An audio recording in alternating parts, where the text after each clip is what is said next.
नमस्कार दोस्तों, business knowledge plus YouTube channel में आपका स्वागत है। दोस्तों, आज की इस वीडियो में हम आपको हल्दी की खेती करने के बारे में बताने जा रहे हैं। दोस्तों, जैसा कि आप जानते हैं, हल्दी एक महत्वपूर्ण मसाले वाली फसल है जिसका उपयोग औषधि से लेकर अनेकों कार्यों में किया जाता है। इसके गुणों को जितना भी बखान किया जाए उतना ही कम है, क्योंकि यह फसल गुणों से परिपूर्ण है। हल्दी की खेती आसानी से की जा सकती है तथा कम लागत तकनीक को अपनाकर इसे आमदनी का एक अच्छा साधन बनाया जा सकता है। यदि किसान भाई इसकी खेती ज्यादा मात्रा में नहीं करना चाहते हैं तो कम से कम इतना अवश्य करें जिसका उनकी प्रतिदिन की हल्दी की मांग को पूरा किया जा सके। निम्नलिखित शास्त्र वैज्ञानिक पद्धतियों को अपनाकर हल्दी की खेती सफलतापूर्वक की जा सकती है। दोस्तों, आइए अब जानते हैं हल्दी की खेती करने के लिए उपयुक्त जलवायु के बारे में। हल्दी के लिए गर्म व तर जलवायु की आवश्यकता पड़ती है। यह बरसात की फसल है। इसके लिए 20 से 30 डिग्री सेंटीग्रेड तापमान उपयुक्त होता है। हल्दी की खेती के लिए बलुई दोमट एवं मटियार दोमट भूमि उपयुक्त होती है, जिसमें जल निकास होना अति आवश्यक है। दोस्तों, आइए अब जानते हैं हल्दी की खेती करने के लिए उपयुक्त भूमि का चुनाव एवं भूमि की तैयारी के बारे में। हल्दी की खेती बलुई दोमट या मटियार दोमट मृदा में सफलतापूर्वक की जा सकती है। जल निकास की उचित व्यवस्था होनी चाहिए। यदि जमीन थोड़ी अम्लीय है तो उसमें हल्दी की खेती सफलतापूर्वक की जा सकती है। हल्दी की खेती हेतु भूमि की अच्छी तैयारी करने की आवश्यकता होती है, क्योंकि यह जमीन के अंदर होती है, जिससे जमीन को अच्छी तरह से भुरभुरी बनाया जाना आवश्यक होता है। मोल्ड वॉल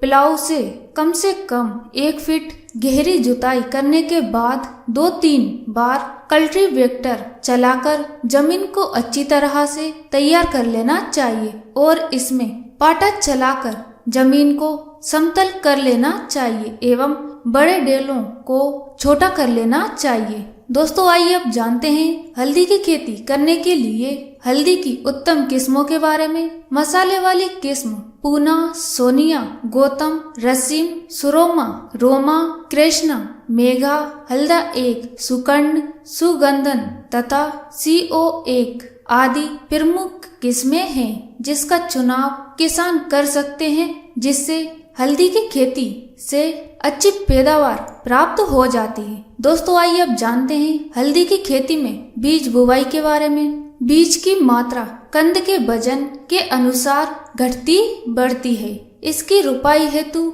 2500 किलोग्राम कंद की मात्रा प्रति हेक्टर रोपाई में लगती है। कंदों का शोधन 0.25% एंगलाल के घोल से 30 मिनट घोल में डुबाकर करना चाहिए। इसके पश्चात निकालकर छाया में सुखाकर बुवाई करनी चाहिए। खेत तैयारी के पश्चात बनाई गई मेड़ों पर सिंचाई करके नमी होने पर लाइन से लाइन की दूरी 30 से 40 सेंटीमीटर तथा कंद से कंद की दूरी 20 से 25 सेंटीमीटर रखते हुए 5 से 7 सेंटीमीटर की गहराई में बुवाई करनी चाहिए। बुवाई का सबसे उपयुक्त समय अप्रैल से मई तक होता है। बुवाई के समय पर्याप्त नमी रहना अति आवश्यक है। अप्रैल से मई में बुवाई करने पर वर्षा से नुकसान से बचा जा सकता है। हल्दी की बुवाई के बाद फसल में नमी पर्याप्त रखने हेतु मल्चिंग की जाती है, जिससे कि जमा बच्चा हो सके। मल्चिंग पौधों की हरी पत्तियों, पुआल, भूसे एवं ढाक की पत्तियों से की जाती है। मल्चिंग में लगभग 2500 से 1500 किलोग्राम प्रति हेक्टर हरी पत्तियों की मात्रा लगती है। भली भांति जमा हो जाने के बाद सभी मल्चिंग के सामान को हटा दिया जाता है। दोस्तों, आइए अब जानते हैं हल्दी की फसल में सिंचाई के बारे में। हल्दी में ज्यादा सिंचाई की आवश्यकता नहीं है, लेकिन यदि फसल गर्मी में बोई जाती है तो वर्षा प्रारंभ होने के पहले तक 4 से 5 सिंचाई की आवश्यकता पड़ती है। मानसून आने के बाद सिंचाई की जरूरत नहीं पड़ती है, किंतु यदि बीच में वर्षा नहीं होती है या कि सूखा पड़ जाता है तथा अक्टूबर के बाद यदि बारिश नहीं होती है तो ऐसी परिस्थिति में 20 से 25 दिन के अंतराल पर सिंचाई करना अति आवश्यक होता है। नवंबर माह में पत्तियों का विकास तथा धनकंद की मोटाई बढ़ना आरंभ हो जाता है, तो उस समय उपज ज्यादा प्राप्त करने हेतु मिट्टी चढ़ाना आवश्यक हो जाता है, जिससे कंदों का विकास अच्छी तरह से होता है तथा उत्पादन में वृद्धि भी होती है। दोस्तों आइए अब जानते हैं हल्दी की फसल में खरपतवार नियंत्रण के बारे में। हल्दी की अच्छी फसल होने हेतु 2 से 3 निराई गुड़ाई करना आवश्यक हो जाता है। पहली निराई 80 से 90 दिनों के बाद तथा दूसरी निराई इसके 1 माह बाद करना चाहिए, किंतु यदि खरपतवार पहले ही आ जाते हैं तथा ऐसा लगता है कि फसल प्रारंभिक हो रही है तो इसके पहले भी एक निराई की जा सकती है। इसके साथ ही समय समय पर गुड़ाई भी करते रहना चाहिए, जिससे वायु संचार अच्छा हो सके तथा हल्दी की फसल का पूर्ण विकास हो सके, जो कि उत्पादन से सीधा संबंध रखता है। दोस्तों आइए अब जानते हैं हल्दी की फसल में रोग एवं कीट प्रबंधन के बारे में। हल्दी के कंदों में प्रकंद वेदक कीट लगता है। इसके प्रकोप से कंदों में गलन एवं सड़न पैदा हो जाती है। इसको रोकने हेतु भूमि में बुवाई के समय मेलाथियान या क्लोरोपाइरीफास का प्रयोग करना चाहिए। खड़ी फसल में मेलाथियान 50 EC को 250 मिलीलीटर प्रति 100 लीटर पानी में मिलाकर छिड़काव करना चाहिए, या कार्बोराइल धूल को 200 ग्राम प्रति 100 लीटर पानी में घोलकर 10 से 15 दिन के अंतराल पर छिड़काव करना चाहिए। दोस्तों आइए अब जानते हैं हल्दी की फसल की कटाई के बारे में। मई जून में बोई गई फसल फरवरी माह तक खोदने लायक हो जाती है। इस समय धन कंदों का विकास हो जाता है और पत्तियां पीली पड़कर सूखने लगती हैं। तभी समझ जाना चाहिए कि हल्दी पक चुकी है तथा अब इसकी कटाई या खुदाई की जा सकती है। पहले पौधे के धराती हंसिए से काट लेना चाहिए तथा बाद में हल से जुताई करके हल्दी के कंदों को आसानी से निकाला जा सकता है। जहां पर जरूरत समझी जाए कुदाली का भी प्रयोग करना चाहिए।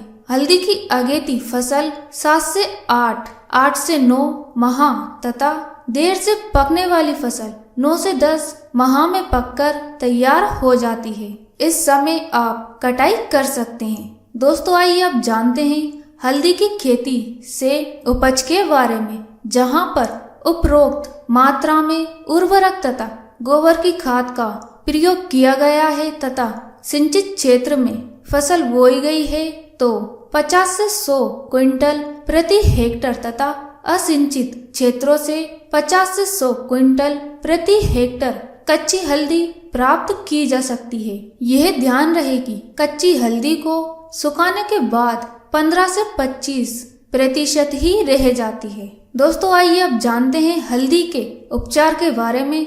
हल्दी को खोदते समय पूरी तौर से सावधानी बरतनी चाहिए, जिससे धन कंदों की कम हानि हो और समूची गांठें निकाली जा सके। गांठों को पहले छोटा छोटा कर लिया जाता है, इसके बाद बड़े बड़े कहाड़ों में डालकर इसको उबाला जाता है। उबालते समय थोड़ा गोबर या हल्दी की पत्तियों को ही पानी के साथ डालकर उबाला जाता है। ऐसा करने से रंग कुछ गहरा हो जाता है तथा हल्दी की गुणवत्ता बढ़ जाती है, जिससे बाजार में भाव अच्छा मिलता है। लगभग 3 से 4 घंटे पकाने के बाद गांठें उंगलियों की बीच में दबने लगती है तो कहाड़ों से निकालकर सूखने हेतु धूप में रख दिया जाता है, जिससे गांठें अच्छी तरह से सूख जाती हैं।